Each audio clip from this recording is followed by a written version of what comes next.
Good morning all. In this video, we will talk about the attribute transformation functionality using the copy operator profile. Let's see how do we do that through a copy operator profile. Of course, we know that we can configure the attribute transformation using the planning area app. Now, in this video, we'll only talk about the copy operator profile part. Okay, let's see. Let's observe the example first. Okay, and I'll show you the configuration of a copy operator. Okay, first let's see the example here. Let's say here we have a transport receipts. Of course, the transport receipts are defined at a T lane level. Okay, we have a ship from location, and there are two ship to locations, like which are our location IDs. Now, let's say as an example, right, we want to transform our ship from location ID, which is a plant one, to a ship to location ID, which is a location ID. So it means that we would be displaying or we would be populating a transport receipts at a product location level, where a location ID would be equal to the ship from location. Okay, so if you do that, if you see here this example, right? So at an aggregated level of a plant, we have around 350, 150, 300. This is the quantity, right? So when we run a copy operator, the same would be populated like this. So the key figure is transport receipts 80, which is attribute transformed value at a product ship from location. Okay, so product one at plant one, we have around 350 quantity. That's our attribute transformed value. So the value of a shift from location is transformed to the location ID. Okay, the same example we can see for, let's say, a plant 2 here, right? We have a product 2 which is having 375, 300 quantity here, right? Now, when we do attribute transformation, what would happen at plant 2, the same quantity would be available. Let's say here the plant 2, right? So if you see here for the product P2, shift from location is plant 2, PL 0002.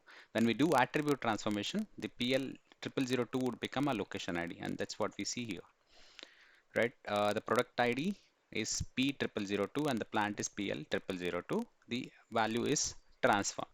Let's take another example here.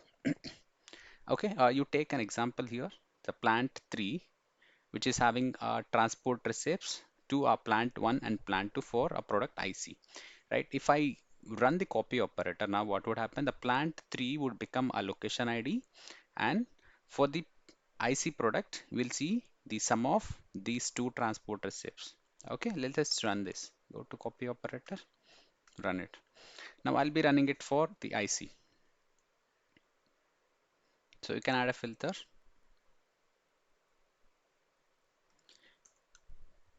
run it. So once this is finished, we'll see the data getting populated at a product location level, which would be the sum of the transport receipts. Okay, it got finished. Let's do a refresh.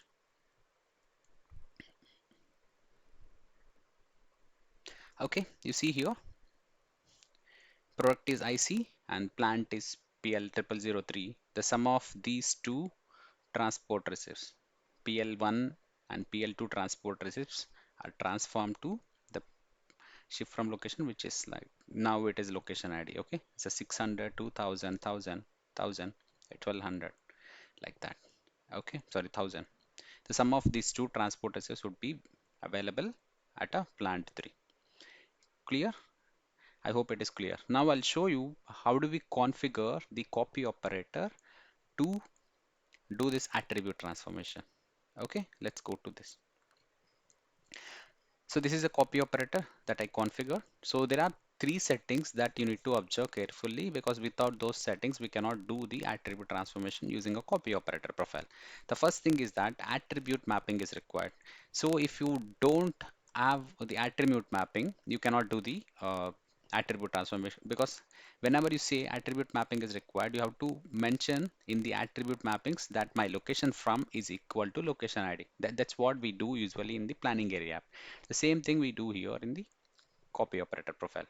But this setting is mandatory. If you don't add this setting, you don't need attribute mapping as such, right? Okay, the other one is that because if you have seen that transport receipt is defined at a product location, location from level, which is at a transportation level, but the target key figure is defined at a product and location level.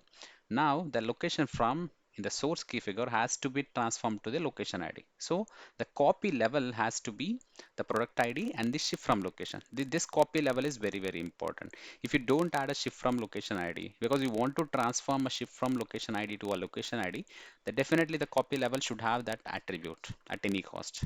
Okay, so this setting is also very, very important. And then if you go down in the attribute mappings, this is where you have to mention, because the target is actually at product and location ID level, whereas your source is getting copied at a product location from level. So here in the mapping, you have to mention that my shift from location ID is equal to a location ID, right? With this setting, whenever you run a job, right, I mean the copy operator, the attribute value in location from would be transformed to a location ID. Okay, and then we can see the data at the same level. That's what we have seen, right? And if you want, I mean, let's say there is no planning object available at this target, right? Then you, if you want, you can generate the missing planning objects as well. Okay, so this is how you can configure the attribute transformation using the copy operator profile. Okay, this is again within the same planning area. It's not a copy between two planning areas.